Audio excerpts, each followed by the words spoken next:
Welcome, everybody, to Hopeful Majority, episode number 6. Yes, you made it to episode number 6. I'm your host, Manu Meal, and today's question, well, what does Gen Z actually think about our politics? The million-dollar question, the question that everybody's asking. Remember, first, I share some of my thoughts with you for about 5-10 minutes. Then we actually get into the conversation. Today's conversation is the first in the history of the Hopeful Majority, very short history. We're going to have 3 guests instead of 1. 3 of my amazing friends, 3 of the people that build the movement with me, BridgeUSA, Emily Green, Jessica Carpenter, Ross Irwin. They're going to share some of their thoughts. And remember, every week we come at you, YouTube, Apple, Spotify, wherever you get your content, because we've got a hopeful majority to build, because you and I are fighting outrage, building nuance, one conversation at a time. Let's get on with episode number 6.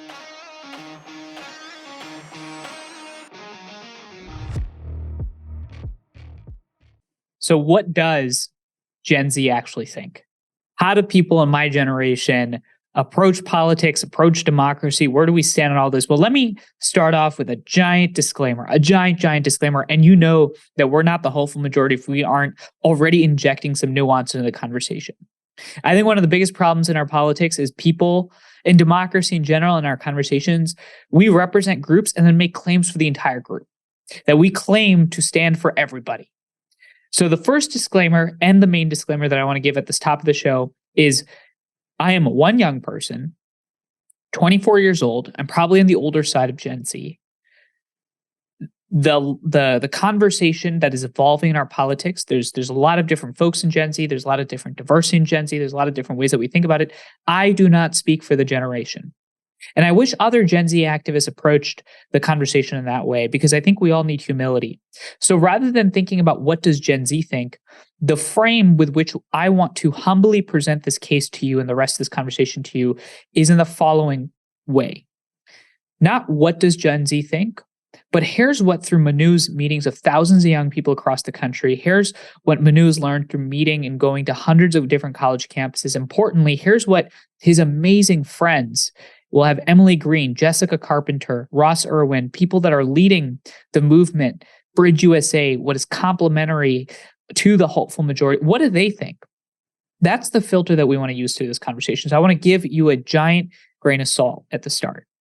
Now with that, here's what I think young people think about. Here's how they think. Here's how I think they approach this question of politics, of democracy. I think there's 2 giant groups. And again, there's broad generalization, but here's what we've seen. We've traveled to college campuses, community colleges, HBCUs, we've gone to technical schools, we've gone to vocational schools, high schools now even. Emily Green leads some amazing work on that side. I think there's 2 groups. The first group of young people are what you hear all the time from what I call the loud minority. Now, I'm not making a disparaging claim against it. I'm just saying they have their ideas. They're hyper engaged. They have thoughts. They have beliefs. They're really kind and interesting people with lots of thoughts, with deep lived experiences. They want and have a pretty good idea of what the world ought to look like. And then the second group, what I call, in some cases, the exhausted majority, and this broadly reflects our politics, are the majority of young people that just don't care. They're just not engaged. We rarely hear from them in the polls because it seems like youth votes are up. It seems like youth turnout is up. But when we go to our colleges, when we go to our classrooms, when we hear a lot of students just want to live with their life. They just want to get a good paying job after they graduate college, or if they're in high school, they just want to live their life. A lot of them don't even know what to think about politics. And oftentimes a lot of us feel like it's thrust upon us. And that group is the group that we're interested in talking to and listening to and engaging. Because I think that is the group of young people that are looking for a more aspirational way to think through their politics, what we call BridgeUSA, what, as you know it through this show, the hopeful majority of people across our politics. I think those young people, just like broadly in our politics, you have a large undercurrent of very loud voices that seem to be dominating the conversation, and then nothing else, or hear slivers. And our job and my objective is, how do we empower those students? How do we empower those young people? Not necessarily with ideologies and ideas, but just with spaces to listen, to develop their skills, to find community, to make friendships. How do we empower my fellow young people to find the spaces where they can refine their ideas, where they can actually come up with what they believe, where they can encounter people that are different than them, We are lacking spaces across society where people can't even have these conversations. How are you supposed to make up your mind on issues at the age of 20, 18, 19? And importantly, with the advent of social media and with the growth of digital technologies, AI, ChatGPT, think about Facebook, Instagram, think about disruptive technologies left and right across the board. People my age and younger are being bombarded with the news, bombarded with information way early, way, way, way early. We're being exposed very early. So my answer to the question, how do young people think about our politics? How do they actually engage? What does Gen Z think? To put it very broadly, is, let me say something, a nuanced answer that requires deep exploration, but importantly, I think a lot of them don't think about it, and a few of them really think about it. So what's the strategy? How do we get folks engaged? The $1 million question. You're like, Manu, tell me, what do we do about it? What is BridgeUSA doing about it? You know, from episode 1 and 2, you can go to either. You can even go to my conversation with John Wood Jr., where we talked about the origins of Bridge and Braver Angels and some other amazing organizations doing this work. We went from 3 students at UC Berkeley and Notre Dame and Colorado Boulder, those original days, to thousands. This last semester, we engaged 3,500 young people, amazing student leaders from across the spectrum. As I said, not an ideological group in terms of moderates. These are people that have really strong ideas, really strong beliefs. These are people that are engaged, that might be disengaged, that care or don't care, but they're all united by a temperament. As we said, the hopeful majority, temperament. It's not a question of left, right. It's a question of open-minded or closed-minded, nuance or outrage. Do we want to give in to easy, quick wins or substantive discussions that actually get us places? So young people in Gen Z, stop treating them like a monolith.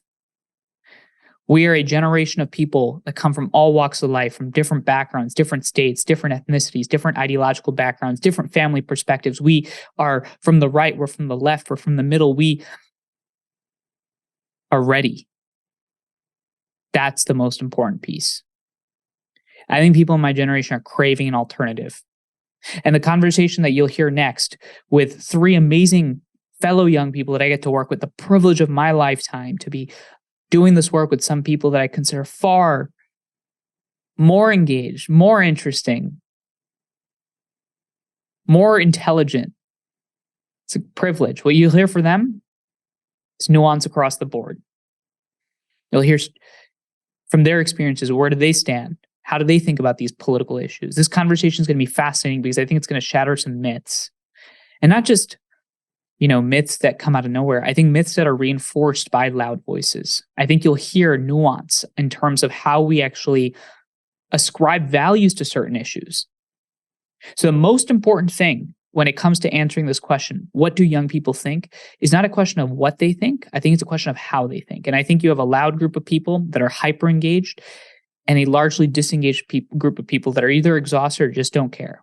And the best way that we get those folks involved is we show them that to be involved, to think about our politics, to get involved in our democracy, that is not only a question of just not volunteerism, but it's a question of our country. It's a question of our society. Them being involved, that's how they make friends. That's how they make relationships. This is a community. We don't sell people in the blood sport that is politics. We get them engaged in the fabric of vision. That's what our politics ought to be about. That's what our democracy ought to be about. Young people are ready to lead. Left, right, blue, green, doesn't matter where they stand. A united temperament is what guides a lot of us in our generation. I didn't say everybody, because I don't speak for everybody. But a lot of young people are ready for an aspirational vision. And that vision is not one motivated by ideology, because a lot of us want change. And I don't mean change in a liberal sense or a progressive sense. I mean change in terms of the status quo is something that's got to evolve. Just like we talked about in episode 3 with Jeremy Suri, American experiment is a constant evolution. The question is, what type of temperament do we take to actually engage? And I'm so excited to welcome 3 amazing fellow young people. Hesitate to call them colleagues because we're amazing friends. We've gone through crucibles of work. We've been challenged personally, financially, sacrificed a lot to be doing and leading this movement, to be working for some of the most amazing young people we've met across the country, because we believe in one thing, and that is e pluribus unum, out of many, one. This notion that our society, our democracy, our politics requires the majority of us that are exhausted, disengaged, or just don't care to get involved, because our temperamental shift in our politics requires people to be open-minded, to listen, to be tolerant. Because the loudest voices in our politics and our democracy, I'm afraid to say, have hijacked the conversation, and it's time to take that conversation back. Not for some kumbaya feel-good reason, but so that we can push our society forward to actually create solutions. Not some vacuous platitude, but real concrete methods. Go to episode 5 where we talked about, with Sophie Barron, what it actually takes to have this conversation. So with that, let's welcome 3 of my amazing friends. Let's hear what they think about our politics and our democracy. Welcome, Emily, Jess, Ross, also known as the stars of BridgeUSA, the cast. Nobody in the audience, just so you know, has any idea what BridgeUSA even is currently. But welcome to the show. Thank you all for being here. Thanks for having us. Yeah, so, yeah, no, Jess, so, I was right before this episode when we were doing the prep, in my mind, I haven't been more nervous for this episode than I have for this conversation. I've been actually nervous for. Like, these are, just to everybody that's listening, these are the people that actually do the work of what we're talking about in the hopeful majority. So I'm just super grateful for your time, for you being here. And for context, as we talked about right before we started this conversation, the first 10 minutes of the podcast, we talked about what this movement called BridgeUSA actually is. So I appreciate you being here. A lot of people think of you all as inspirations because all of us, theoretically, the word on the street is that we're young. We're all under the ages, though one of us no longer is under the age of 25. We'll let he or she out themselves shortly. But you all are doing work that many young people would want to be doing. And so I just want to turn the mic over to you and ask you, what's your story? What's your inspiration? How did you end up where you are today? So I don't know, for the first one, because we have in the first history of the hopeful majority, multiple guests, Emily, do you want to kick us off? Yeah. Also, thank you, Manu, for having me on. I'm very excited to be on your show. The short story is I grew up in a politically divided family. So when I first heard about BridgeUSA, I honestly thought there's no way that people from across the spectrum can actually sit down and have a civil, productive conversation with each other. I went into my first discussion expecting to see people yelling at each other, people getting intense, people feeling misunderstood. And I left seeing exactly the opposite of that. I saw people being able to sit down with people who they fundamentally disagree with and say, hey, I still think that my side is right, but I got a chance to better understand you. And it got me hooked. So I started getting involved with the Arizona State University chapter. I served 2 presidencies there and was a chapter member before that. And I started to reflect on my high school journey and thought to myself, wow, I wish there was a way for me to have joined Bridge earlier. And I was at the summit back in 2019 when I think there was about 30 students. And I walked up to Jonathan Ampelorf, who no longer works for Bridge. And I said, hey, why don't we do this in high schools? And word got back to you, Manu, and you came up to me and you said, hey, I heard you have this idea about high schools. And I said, yeah, I do. And you said, sounds great. You should do it. And that is how I started the work here at BridgeUSA. By the way, there's something eerie about having Em tell me what I said to her. So I hope it was all good about all the awesome work that we're going to do with high schools. Welcome, Em, and thank you for all the work that you do. Jess, you wanna tell us your story? What brings you here? Why are you here? What got you here? What's your dealio? Yeah, I feel like reflecting on my Bridge journey, I really just fell into place here, actually. Because, coming into college, I was interested in politics, didn't really know where I fell politically. So I knew that I didn't want to join the College Dems or College Republicans Club at ASU with Emily. It was like a tabling, a student tabling thing, and I saw the bridge table, and I was like, okay, cool. So I went up, found out that they literally just talk about the issues. It's kind of more of an educational space. So I started going to meetings, and what I really enjoyed was that I got to learn about issues better and like know what people were saying across the aisle without actually having to take a stance. And I learned more about myself that way. And I just feel like that's a really good way to discuss politics.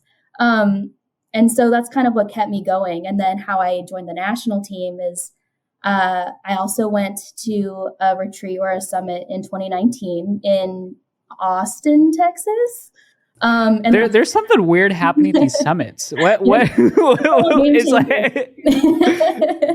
Yeah, no, like being there, I think we were there with maybe like 60, maybe even less than that, students. In the small little room, a bunch of round table discussions happening. And I realized that this is actually, I was part of something bigger than I thought, bigger than just ASU. And it really got me amped about what we're doing with Bridge. It made me want to get more involved. I started off as the graphic designer. Over the last couple of years, I've made it up to chief marketing officer. Again, don't know how that happened, but I kind of fell into it. And I don't know. I feel like what we're doing is super important. And what I really enjoy about my job within it is it's kind of, there are so many different ways to get into bridge building and get into BridgeUSA, whether you have like partisan views or issues that you're passionate about. And I feel like there's so many ways to communicate what we're doing with people. So it really keeps my job interesting, is just finding those different avenues to get people plugged in. Because I think it's important what we're doing. I could ask so many questions like, what is bridge building? And we'll get into it. Because to some people, that's going to sound like it's a civic architecture fraternity. But I do want to say that, what's evident, and then we'll go to Ross, but Jess, Emily, like every one of the people that are working in the movement of trying to elevate a new level of sort of politics, every one of them is more humble than the next. And I think that's one of the defining characteristics of the people in the hopeful majority, is a degree of humility and a degree of wanting to be there. I could say so many different, I could heap praises on each of these people, but at the risk of sounding like an admiration society, I'll just go to you, Ross. Excellent. Well, yes, thank you for having me, Manu. And it's fun to be here on one of the first few episodes of the Hopeful Majority, and excited to see the future that it has. I really got into Bridge for two main reasons. One is on the kind of spiritual, philosophical level. And that's basically that I grew up in a small, rural, majority conservative town. And I had a wonderful, growing up there, a wonderful childhood. And it was a community full of people who wanted to help each other, cared about one another, right? And felt protective over their community. When I was looking at what college to go to, the best school I got into was UC Berkeley, which is where Manu and I met, which is why I wore the shirt today. And the people in my community were very concerned for me, legitimately concerned for my safety and well-being, attending a school that was known as very liberal or very progressive. And I couldn't be told a lot of things at the age of 18, but it was the best school I went to. And so I ignored the advice or the warnings and went down. And so once I got to Berkeley, I found a group of people, a community there of loving people who wanted to help each other, right? Who cared about the world. And they were equally flabbergasted that I came from a small rural town, as the people in my hometown were as flabbergasted that I was just going to a liberal school. And that's just, my town is named Sonora, California, in the beautiful county of Tuolumne. And that disconnect between people I loved in both places, who cared about the world and wanted to make it better, right? Hating one another and having this view of the people in the other region or area as these kind of evil monsters, right? Who wished harm upon the world and the people around them. It was kind of crazy to see, and it was unsettling to me because I knew something was wrong, that these two communities hated each other and they didn't even know each other. And then once I got to Berkeley, if you've heard Manu's story, his and I, it's very the same. Milo Yiannopoulos came to campus. He was invited by a conservative group. Much of the campus community protested beforehand, was very scared about him coming. The event was supposed to happen, and the night that it was supposed to happen, there were gigantic protests and counter-protests right in front of where the event was going to take place. And that did not just maintain as a protest. It broke out into a brawl, into fights, into things being lit on fire. And that was a wake-up call for me that the division I saw between my hometown community in Sonora and my new college community in Berkeley, that wasn't just a division between those two places. It was a division that was wrestling for the heart of our country, right? That it was all over, this divide between liberal, conservative, urban, rural, whatever it is. That divide, I realized it was so pervasive, right? And so egregious and so vitriolic that I felt like I should work on it. Myself, Manu, and a couple others came together and started what you now see as BridgeUSA. Ross, what I've heard is that you actually started off as a business major at Berkeley. I hear that's the word on the street. That is the word on the street. I finished as a business major too, but so how did some random business major, and I want to go through all of our backgrounds, but how did a random business major stick with this work, other than the fact that I peer pressured you in? How did I stick with this work? Well, the fact of the matter is, A, it's incredibly important, and B, no one was doing it. Right. What I remember in our earliest days was talking to people about BridgeUSA and one of two things happening. Either A, they really loved it because they didn't understand it, or B, they thought it was stupid because they did understand it. They thought it was naive. They thought it was pointless. In fact, many people thought that we were kind of facilitating or platforming evil people, and thus we were part of the problem. And what I could see was that liberals and conservative students from all across those spectrums and even on different spectrums were able to do this constructively, respectfully. And not only were they just able to do it, they liked it and they felt like they needed it. And that gave me a clue that what we were doing was something special, that it was needed. And that's why I continued on to work with BridgeUSA throughout college and now until the ripe old age of 25. So we can out me as the old guy now. There it is. You're what did you say, Jess? I said there it is, because one of us is going to be exposed as 25. So. Last episode, or actually the next conversation we'll have is actually with one of our mutual friends, Amir Odom, and I think that conversation, one of the jokes that Amir and I have been talking about is the age of the people doing this work. One piece of context, by the way, that y'all should know, and then I have a more targeted sort of question, but I'm curious if anybody else has just thoughts. Feel free to jump in. Is that this?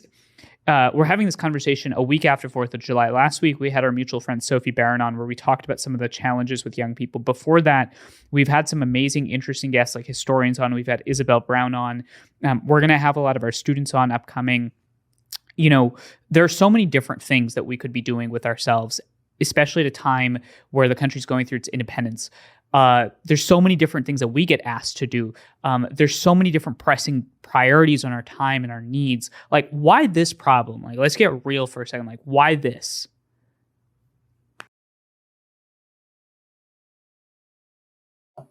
I can jump in here.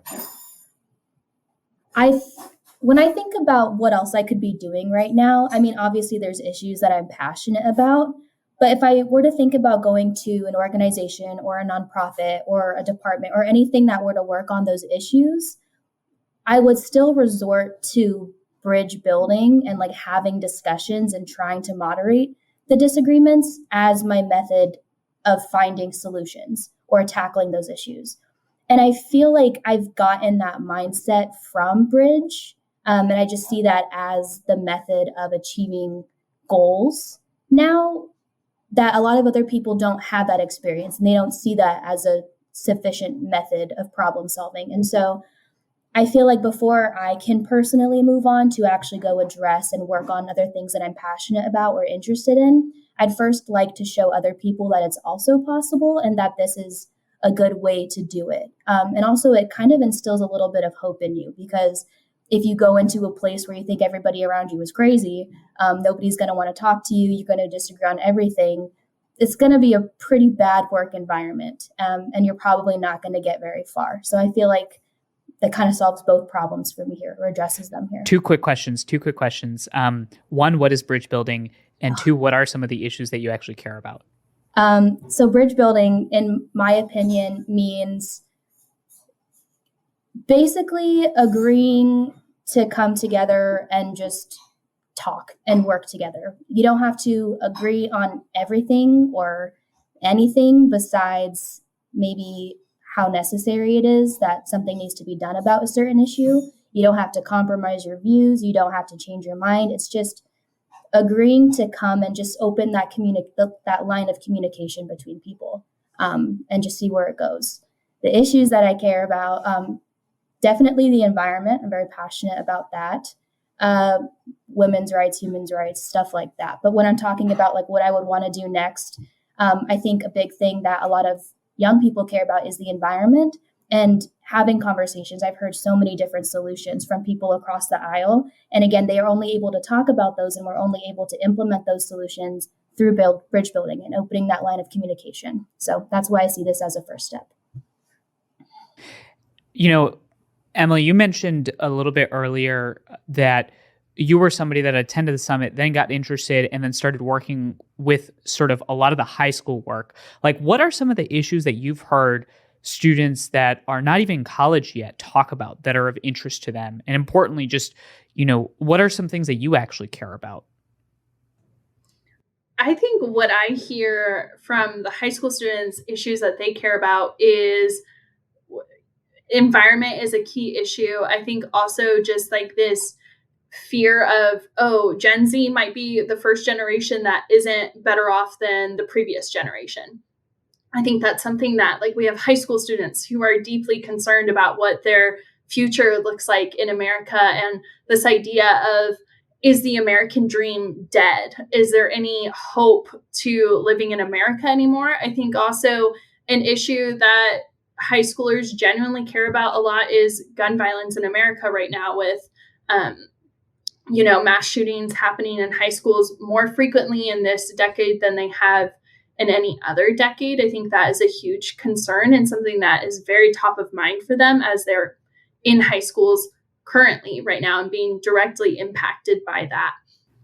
This might sound, sorry, really quickly, this might sound like a naive question and something that Jess and I've talked a lot about, but do you feel like, especially sort of given our like politics right now, when you say things like gun violence, what some folks might hear is that must be only, liberal students, or it must be only conservative students. Like, do you have a read on it? Are some of these issues on party lines like they seem to be for older generations? Do you find it to be writ large a concern? I know, like, you obviously don't speak for all high school students, like any of us can jump in on this, but what's your thought there? Because I know that's something that somebody in the audience right now is begging me to ask. Is that just a left issue that you're saying everybody cares about? I would say no, I don't think that it's just a left issue. I think that there are still conservative students who are saying, hey, like, we're being impacted by this too. We want to feel safe in our schools too.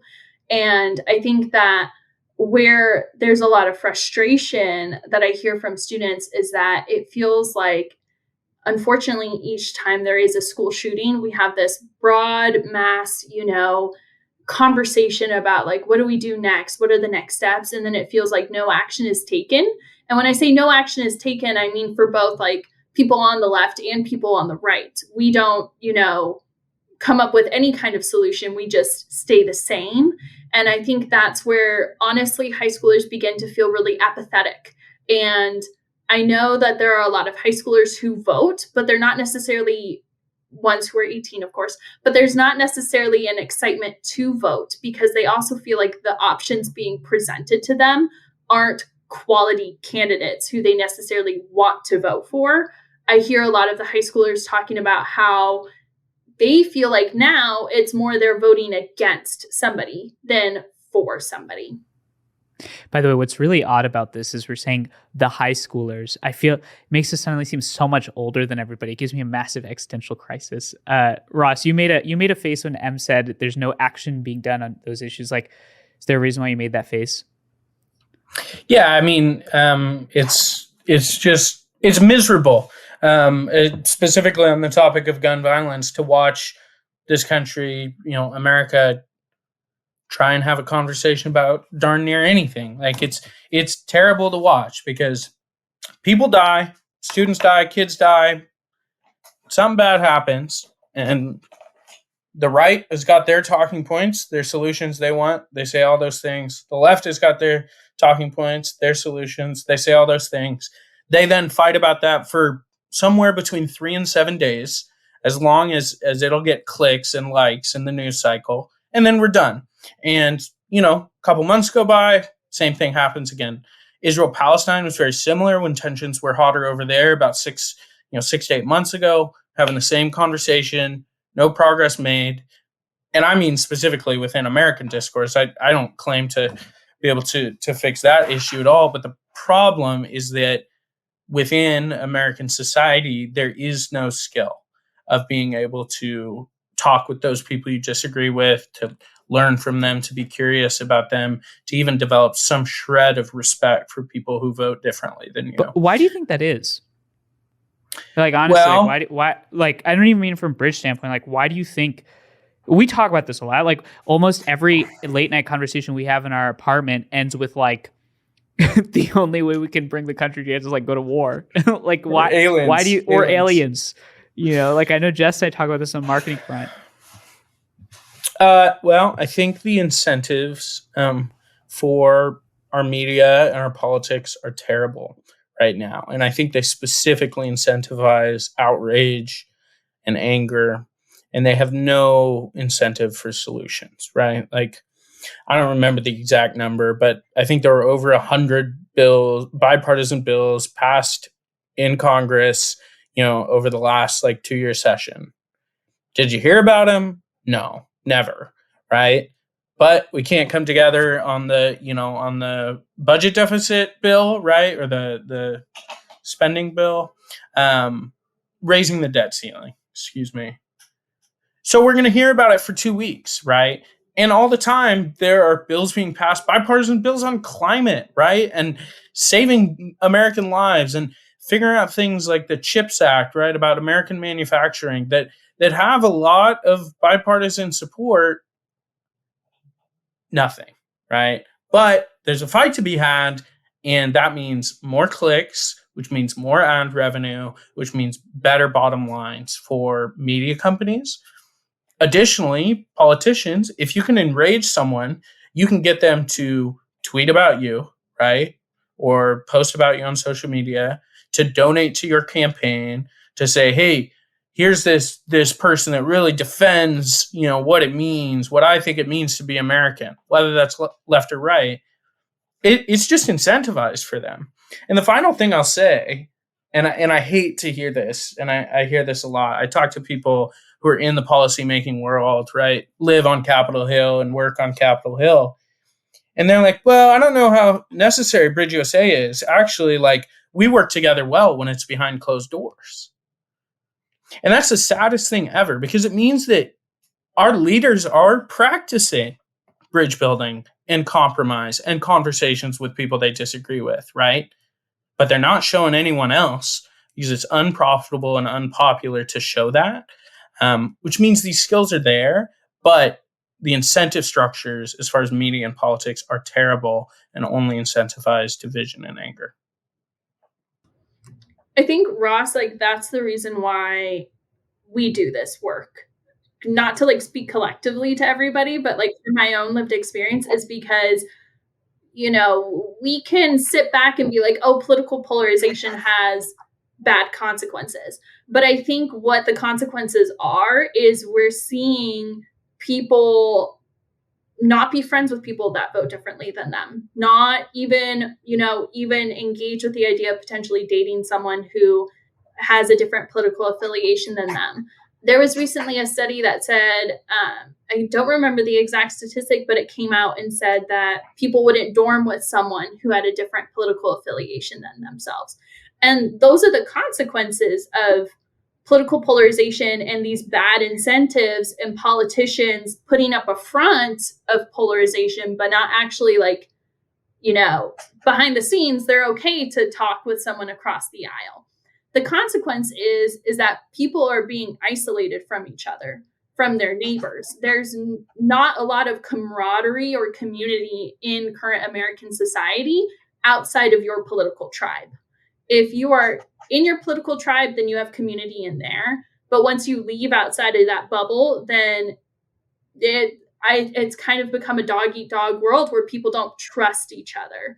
And I think it's sad that we live in a society now where I saw something on Twitter where this guy, he was wearing a Confederate shirt and he was fixing somebody's tire on the side of the road.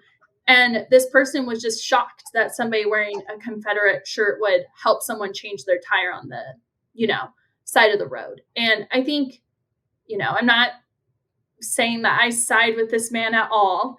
I don't. But I think that speaks a lot of volumes to where we're at in our society, where we're shocked when people who are fundamentally different than us, though, can just show an ounce of kindness to someone. And I think that is the direct consequence of a lot of the political polarization that we face and why I do the work that we do. I kind of just wanted to go off of that because I think what's interesting that both Em and then Ross just highlighted is it's almost like the sacrifice of engagement and clicks and sharing all those loud extreme voices is our social fabric as a country.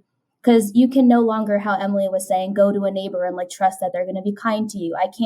You can't walk around and see anybody who's wearing a Black Lives Matter shirt or a Blue Lives Matter shirt and not make assumptions about them. And I think that's really interesting. And it's especially interesting because when I think back to why America was made or why our country was made, it was so people from all different groups and different people and religions can come together as a collective and work alongside each other. And it's almost like by leaders doing the bridge building work that's necessary in our country, by them doing that behind closed doors and then putting out into the world a completely opposite face, you're essentially stripping away the fabric of what our country was supposed to be, in my opinion. I think that's really interesting.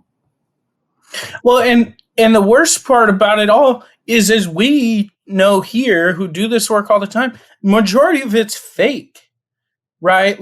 The hatred we have for each other is based on false assumptions. The news lines we create or the headlines we create for news stories are kind of drummed up so that they drive the most interest. It's based on a false understanding of who our ideological opposite is. If people really couldn't talk to each other and we're so different, I don't think we'd be doing this work, right? Because it'd be impossible. The reality is, once you strip away those things telling you to be hateful, to be divisive, it's surprisingly easy for Americans from all across the political spectrum to sit down and have a productive conversation with each other. So not to be that guy, but I'm going to burst our bubble for a quick second because I know that people in the audience right now are thinking these four sound incredibly naive. This sounds very naive. Em, thanks for your example about the Confederate guy. And by the way, this is how our team meetings go, so I apologize, but this is where I have to bring the skepticism of you talk about this conservative guy doing or Confederate person, that's wearing the Confederate shirt, and they're doing something that just sounds like you're normalizing that ideology. Or Jess, you mentioned the Blue Lives Matter flag person, somebody supporting that ideology, and us saying, well, no, there's some humanity across us that stitches it together. And the piece of this conversation that blows people's minds, this show is nothing right now in terms of audience, and I still get feedback, most of it hate, which tells me the hopeful majority is building. And even in that tiny bit of hate that I get, people keep asking, they're shattered by the fact that there's 4 Gen Z people talking about how we aren't actually that different, which just scratches the grain. So could somebody just respond to this notion of or work through this notion of us talking about these extreme views and the response to this notion of normalizing those views. How do you think through that? Well, the first thing I'd say is if we're a bit naive, I think that that's a best place to be, right? Because we're naive in the sense that we believe in the human spirit and that there's hope for humanity and that actually we all share a shred of common humanity on which we can build a society together. So if that's naive, right, then the founders are naive and I'm naive. To the point of like platforming or normalizing, right? This is always, to me, it's a really weird idea in the internet age. Like, go on any social media site, you'll find a gigantic platform for almost any type of view. So a lot of people are already platform. The second thing is we have not seen that shutting people down and pretending like they don't exist is helpful, right? In keeping an idea out.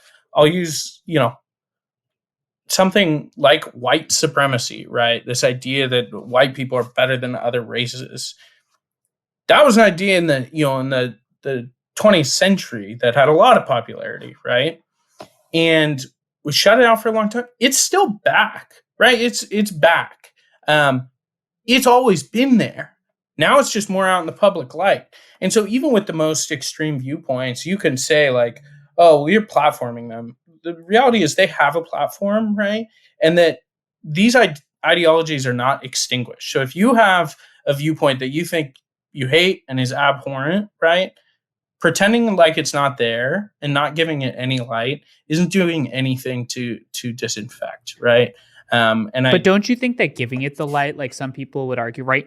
Like I think 2 weeks ago there was the entire issue between Hotez and RFK. Like some would argue that actually having and showing it the light brings out basically the bad things from under the bed. Like just let them stay there. And any like I'm curious what you think, Ross, and then maybe M, since I know somebody wants to ask you, since you invoked the example of somebody in a Confederate shirt doing something nice. Well, to use the analogy of the bed, if you leave something under the bed, it's going to fester there. It's going to start to mold. And then that mold is going to grow, right? You have to take things out. You have to look underneath. You have to look at what you've swept under the rug and be willing to engage with those things because they're not going away if you stick your head in the sand.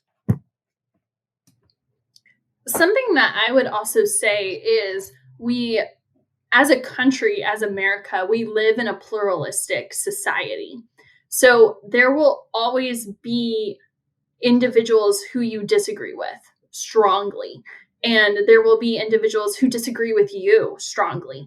And I want to live in a society, though, where I can live my life the way that I see fit and, not, and also have that person live their life in the way that they see fit, even if I think that that is abhorrent and wrong. I think that that is like a fundamental like building block to like living in a pluralistic society is that those people also get to live the way that they want to live.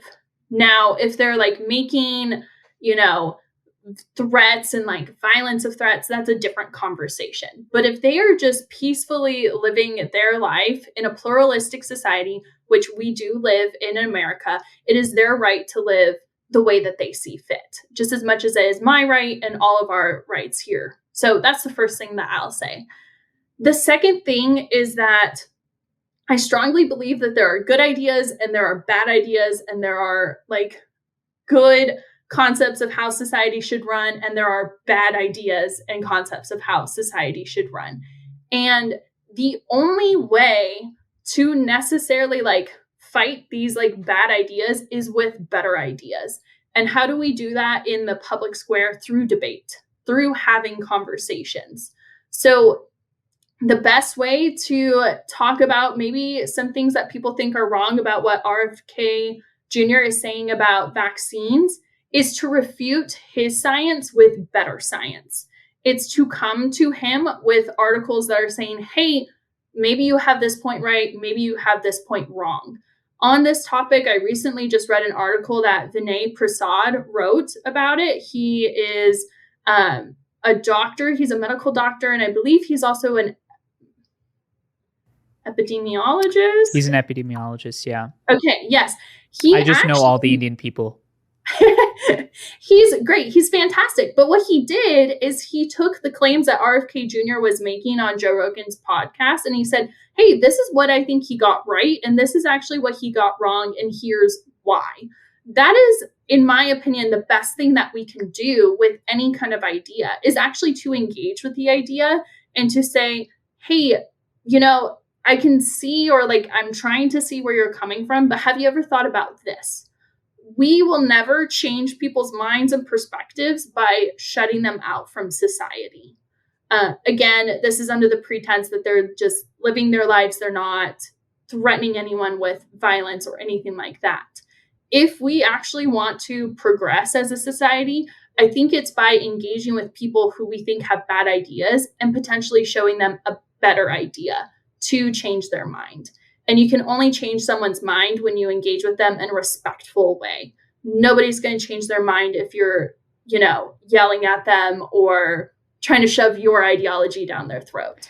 Yo, what's really interesting about this is every time I have conversations with you, like it pushes my thinking forward. So for everybody that's in the hopeful majority, one thing you should know is that I'll come up with a dumb analogy like the bed, and then somebody like Ross or Emily will perfect the analogy. So I just want to run with this a little bit more and maybe go to you, Jess, because you have to actually deal with everybody in social media when it comes to doing this work. And you've been doing this way longer than I have on the social media side of things. But it's almost like you're forwarding a way to think about bridging and dialogue where many people in the public square think about it as just accommodating bad ideas. But you're actually forwarding the claim that extreme ideas, this is a way to counter-radicalize, that this is a way to actually reduce the mold from spreading under the bed, that in fact, if you turn a blind eye on things, that gets worse. Jess, would you say that that's relatively accurate? Yeah. And I was thinking about this while Em and Ross were talking, and I have two thoughts. So one is back to the Joe Rogan, the Dr. Hotas thing, is while I was watching that go down on Twitter, I became more and more an advocate for this is why we need to have conversations and especially bring them public, is because what Emma's saying is like combat what he is saying with better science and stuff. And I think that when we remove that opportunity by not having those conversations, especially when it is from prominent people, you're almost taking away people's opportunities to think for themselves. So it's like, I feel like that's something that we really need, is we need critical thinkers and individual thinkers and people to come up with new ideas and really challenge the status quo, especially if you're trying to combat extremism or hate speech or whatever. You need people to be thinking and analyzing these things. And when we're not even having the conversation or broadcasting that conversation and challenging it, you're removing people's chance of even thinking and having a chance to engage in and jump into that conversation. When it comes to the social media front, it's also a little bit difficult now because, again, I've been in so many conversations where I can see the other side. And so my go-to is always when I see certain people with their views, I'm like, well, why do they think that? And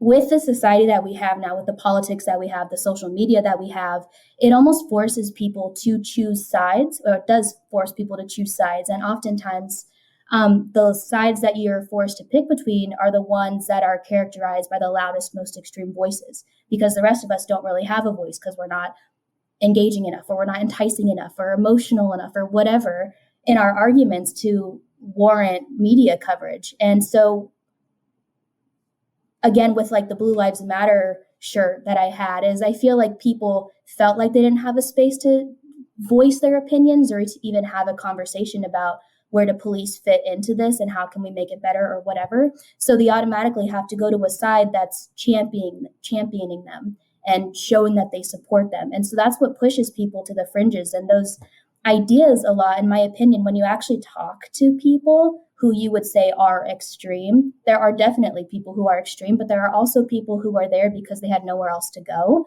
and they just found a place and a tribe. And I think that's very interesting in our politics. So I've just become a little bit more, I now take a moment when I see people like, oh, well, that's hate speech, that's extremism, that's this, that's this. I really sit for a second and question, like, is it, or is that where they were forced to go? Is it because there's no better alternative? Is it because maybe they had an experience that made them think that way and they never had exposure to something different? And there's just a lot of layers, I think, that we should be exploring, which is, again, why we should have these conversations, even if they are difficult. So that's so interesting. And Ross, I can't tell if you're trying to jump in. I think you are. Just one thing I would just really quickly say is that Jess, you said that they don't have another place to go. And I think that is so powerful because it also goes to another crisis in this country of just like alienation and loneliness. Like it seems like, I mean, we come across people our age and younger all the time that are like left, right, doesn't matter. They're looking for community. Now somebody listening might say, well, why are you giving community to those people? And it seems like Ross had made the argument earlier, and you guys sort of dovetailed on that it's not that we're giving community. It's that we're providing the space and the table for that conversation to occur, for the best idea to win, that it's not legitimizing, but it's creating a platform for a better idea to exist, which is interesting. Ross, were you going to say something? Well, and it's not like super easy or guaranteed that you have a productive conversation, right? And I think what people tend to do is they find the worst examples that their media has shown to them of the other side, and they use that to basically ascribe those attributes to anyone who voted for the other presidential candidate, right? And what we have to do at Bridge is create the platform and the container for a constructive discussion to happen, right? So that even if you have very, very different viewpoints, you have a space that allows you to put them in concert with each other, and to have back and forths and to learn from one another. And so, it's not just take a KKK member, and a Black American, put them in a room together and never, don't intervene or anything. Like, the people who show up, they're expected to exist under a set of rules, right, that we call our norms of discussions. You have to have a moderator there so that if people become divisive, hateful, angry, right, that gets toned back in, right? And with those ingredients, you can have a productive conversation with 95% of Americans, right? There are still bad people. There are always going to be bad people who wish others harm. The problem is how many people we think believe that, right? That our media has told us wish others harm, and that isn't a real representation of their beliefs. So that's another thing on the platforming is like, it has to be done carefully and it has to be done the right way. And that's what we're here to figure out. I know we could talk about this for such a long time, and you've already been exposed to me for 2 hours earlier today, so I know you're itching to get off this call. So just a couple of questions that pivot. I know there's so much more we could dive into, but Ross, you invoked the future, and you invoked this notion that young people need to have these dialogues and these conversations, and we have now that we're a week out of 4th of July, the Trump-Biden rematch coming up. And ew, gross. Get it away. You've already answered the question that I was going to ask, which is in the StreamYard chat.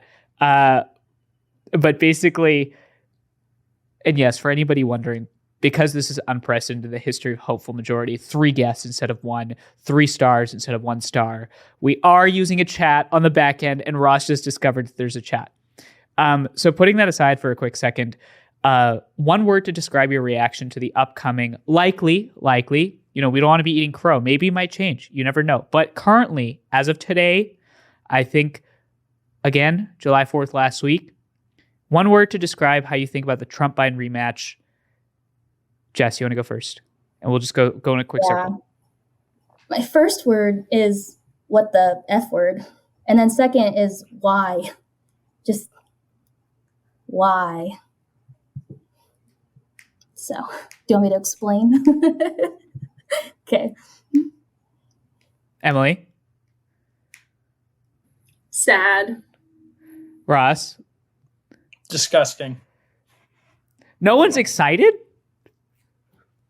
Why? Okay. Because we're so close on time and there's so many different ways we could take this conversation. Just to give a little bit of insight into younger people, and so many times we get asked, like, why does it seem like our generation appears to be more apathetic? Or some of it seems very energized, but a lot of it seems like it doesn't really care. You see a lot of polling that shows that young people across the board seem disaffected of democracy. And I'm going to actually, instead of having all of us respond, I'm going to have one question for each of us. Again, just in the interest of time. So for you, Jess, specifically the question I have is, you said, what the F, and like disgusted. Why do you feel that way? Yeah. It kind of goes back to just, I think, how our generation is feeling, is looking at our politics personally. I'm just very frustrated. And we talk all the time about how our leaders aren't working together. Nothing's getting done. Gen Z is like hopeless. We don't have any hope for the future. I was looking at stats earlier, and 42% of Gen Z either has anxiety, depression, or feels hopeless about the future. And I just feel like there's a lot of pent up anger, again, which kind of goes back to what I was saying earlier, where I think people are forced to pick sides. A lot of it is just out of anger. And so that's just kind of how I feel, is we can pinpoint all of these problems, and we've seen this already go down. And just why? Like, why don't we want better for ourselves? Why aren't we giving ourselves better options? Why are we still entertaining this idea where it's this or that, when in reality, both of our parties are supposed to work for America together? And it's frustrating that we're being sold this idea that you can have one or the other. Then these are the best options that we're going to get, when these men are literally in their late 70s and 80s. Like, how do they represent me, a 24-year-old? They do not. And the rest of Gen Z, I think, also can recognize that and feel that kind of frustration. And so it's just very frustrating to see this go down again. That's why I said what the F and why. Ross, you said ew. Why is that? Well, that's a very educated word, by the way. Yeah. I'm known for my extensive vocab. There's a bit more kind of official chief of operations of BridgeUSA take, which I think it's a failing of the political system, right? Like, to see these two candidates that people were already relatively unhappy with the first time they ran, to do it again because neither party can come up with a viable option after that, right? Like, I think there are more options on the Republican side, but the base is more tied to Trump. As far as my Democrat friends feel, like there are no real options, young options in the Democratic Party, right? Which means our political parties are not making the effort to even engender interest in leadership in younger generations. That's like the nice bridge take. The raw Gen Z take, if I'm allowed to give it, is like, Trump's a narcissist whose only barometer for success is the enlarging of his own personal brand, in my opinion. And the other guy doesn't even know he's president, right? He's just being shuffled around. Like, I think that's how Gen Zers feel. That's how I feel. I agree with one of those guys a little bit more on policy than the other one. But they're both terrible options. So I am curious about the non-bridge take. And for anybody wondering, and this is actually probably the last question we'll end on before the final question of like the question we ask every single guest in the hopeful majority. But feel free to take a stab at this, which is that we're right now expressing our opinions on candidates, right? And we're expressing our thoughts on like the fact that we, like Ross deeply believes that, these two folks should not be running. Jess thinks that from your response, it seems like you have no satisfaction because of how old they are. Emily, you mentioned just disgust. But oftentimes when people hear of bridging and bridge building, it seems like you can't have opinions. So like, how do you all square the last like 5 minutes with our mission? Because to somebody listening that doesn't know this work, they're like, well, great. They talk about bridging. They probably just do it amongst themselves. The people that have this opinion, because obviously there are other people that are fine with one candidate or the other. Like, how do you square that, Emily? Can you reword the question? Sorry, as everybody knows, I ask very long questions, but how do you square holding opinions with bridge building? I think that's something that every person who's deeply entrenched in the bridge building world has to navigate at one point. And I think where I have kind of settled on it is I hold my opinions very loosely, meaning I am open to seeking out disagreement to my opinion, and I'm willing to change my mind if presented with, convincing evidence to it. But with that, the majority of my opinions are loosely held when it comes to policy. Now, however, I do have some hills that I die on. Those hills are very limited, but even in holding those strong opinions, I'm still willing to have a conversation about those opinions. Now, are those opinions that are necessarily going to be more easily changed than these loosely held opinions? No. And the reason why is because most of those hills I'm willing to die on are conversations that I've had a lot of conversations about them, and I'm just very convinced that I think that this is what is best. I think that this is the best thing to do, or it's just how I feel convicted on this issue. So I would say, you can definitely have strong opinions and still be involved in the bridge building space and say, hey, that was a really interesting conversation. Thank you for sharing your perspective. I still think I'm right.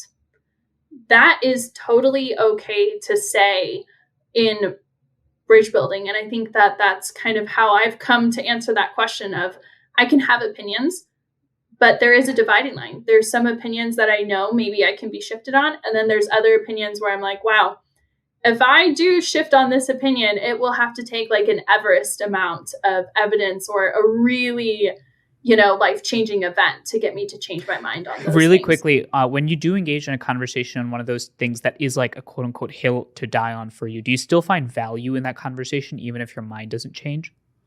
Most definitely. And I think where the value comes from is I get to understand how somebody else is approaching that issue. And they might be approaching it from a totally different perspective than how I am approaching it. And also, it leaves me with questions to ponder about my stance. And I think if we are not engaging with questions that are in good faith and could be legitimate criticisms of our stance, and we're not willing to ponder with those, then to me, that's a boring life. I love learning. So I love learning about areas that I need to maybe reflect on why I believe what I believe, and to ponder on, okay, how do I sometimes hold these two ideas or values in the same breath? How does that work? Yeah, and I think what I thought of when you asked the question, Manila, like how do you go about this, right? There are parts of when you're doing this work where you have to keep your opinions a little bit closer to your chest, right? Let's say you're moderating a discussion. You shouldn't come out and say, everyone, this is how I feel, because a lot of the people in that discussion are going to lose faith in your ability to moderate neutrally, right? Equally, like if you're a president of a bridge chapter, you can't make your whole bridge chapter about your position on socializing Medicare, right? Or socializing medicine, because you're going to lose a lot of people. But I think what I think of is like how therapists have therapists, right? To deal with things like, in a way, like if you're doing bridge building work and making this stuff happen, you also need a space where you actually feel free to just state your opinions, right? And say what you mean and not have to keep it close to your chest, because you can get into a mode where you yourself become scared about stating your own opinions because you're talking to an audience of liberals and conservatives and everything in between. So, Jess, do you have a desire to add to this question? Yeah, I can add one final thought. I think with bridge building, a big misconception is that we're trying to create centrists. And again, how you were saying you can't have partisan views. My argument is that we need people to be passionate about what they believe, because that's what first introduces the issue. And that's how you even start the conversation. Like the person who created NASA and wanted to go to space, they were passionate about that. Therefore, they put it forward. The next step of that, though, is that you do need people to help you do that. And so how I see my views is there are certain things that I'm passionate about that I'm willing to put up on the chopping block to figure out the best way to implement solutions or find ways forward or see how we can create something together. And then there are certain issues that I have that personally I'm not ready or really willing to put up on the chopping block and have a discussion about it, because those are ones that I hold really close to myself. So like an example again is women's rights. That's something that's very important to me. And so I'm very careful with when I introduce those conversations versus when I introduce conversations that I think would go a lot further and hopefully would see some kind of action on it. But yeah, so I'll stop there. Do you have advice for somebody that is engaged in a conversation on an issue, like one that would be a hill to die on for you? Like you mentioned, women's rights, like just, I know we're running against time and that happens in every one of these conversations, but I'm just curious, like, what would your advice be to somebody that's sitting there wondering like, yeah, but Thanksgiving is tough? Yeah. What I've learned is not to take things personally. So like one example within the women's rights discussion is abortion. I've had a lot of conversations with people about like pro-choice and pro-life. And I know that when they're having a conversation with me, it's because they're coming from a place of good faith and they really do believe what they do. That doesn't mean that they're against me or they don't want me to have rights or whatever else. And so I think knowing that not everything is a personal attack is really important in my opinion. I also think you have the power to set boundaries, and that's what a lot of people also forget in conversations is when you're having a bridge discussion, you don't have to just air it all out and just go at it. You can literally say, okay, this is how I feel comfortable being addressed. This is what I want to talk about. This is where I will draw the line. And you can really, I think it's a good way to open the conversation that way.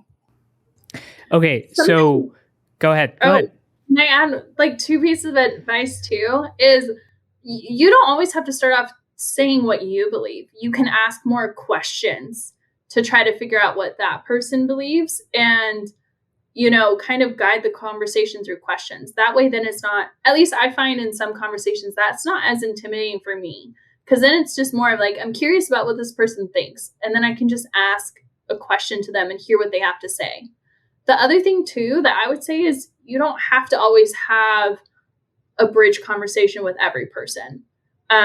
You can pick and choose who you want to have these conversations with. Now, I would still encourage you though, like try to pop your bubble with those conversations though. Find someone who does disagree with you, who you feel comfortable to talk with, or who you feel more comfortable with, because you're probably going to feel uncomfortable, and that's okay to feel uncomfortable.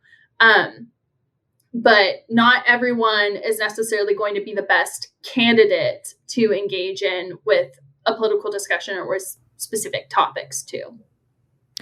Yeah, you know, this is where I would push back just a little bit, where like I sometimes feel like telling people like it's okay to not have the conversation. Right now it seems like just nobody's having any conversation whatsoever. Like we're talking about like we're trying to get people from 0 to 1. You know, I think that advice makes a lot of sense, at least in my mind, when somebody's at like a 5. Right now people are like a -3. And I feel like we should push as much as possible. And that's part of the challenge here is like, let's have that conversation. I know as the hopeful majority keeps building, like I want us to continue checking in with our audience, because this work is tough and it's difficult, right? And it's challenging. And there are days where you want to rip your hair out. And there's days where there's no oftentimes feeling of hope, that the hopeful majority can sound like a cliche at best and you know, naivete at worst. So the last question that we ask every single audience member whenever they join the comment section, whenever we ask any guests when they join the podcast is, and a question that I often ask y'all is the why. Like, what actually drives it? Why are you here? You know, obviously the facetious answer is that we're all technically on the clock, but putting that aside, why does this matter to you? Like personally, just honestly, like why? Ross, you want to kick us off? Yeah, I mean,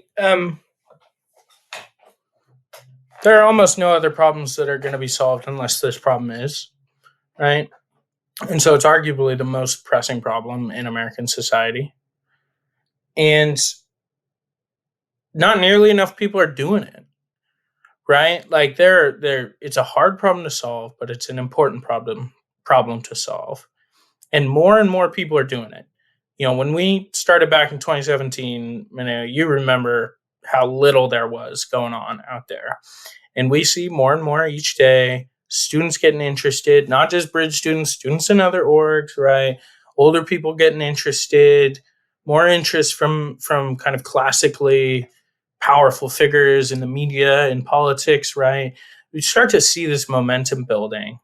But there's still not nearly enough people working on this. If I thought, hey, there's a big old group of people who are going to make this thing happen with or without me, I might go see something else. But the reality is that in the current state, like, we need all hands on deck working on this problem, because we're not going to figure it out anyway if we don't. And if we don't figure it out, we're not going to figure anything else out. Em, do you want to go? I would say, because I've seen how it works in real life. I've seen myself go from a skeptic to having this as my full-time job.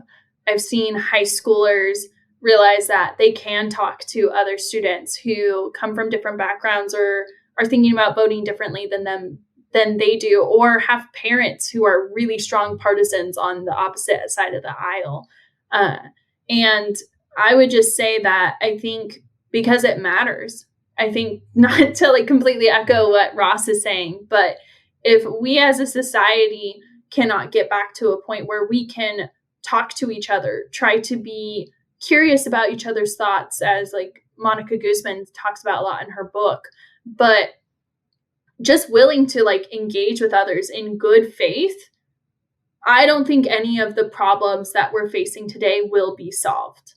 Because I think what we will see happening is just this cycle of a gridlocked Congress, of a Congress that only does some work when one party is like significantly in control over the other. And I don't know about y'all, but that's not an America that I want to continue living in. It's not a state that I think we can really like thrive in.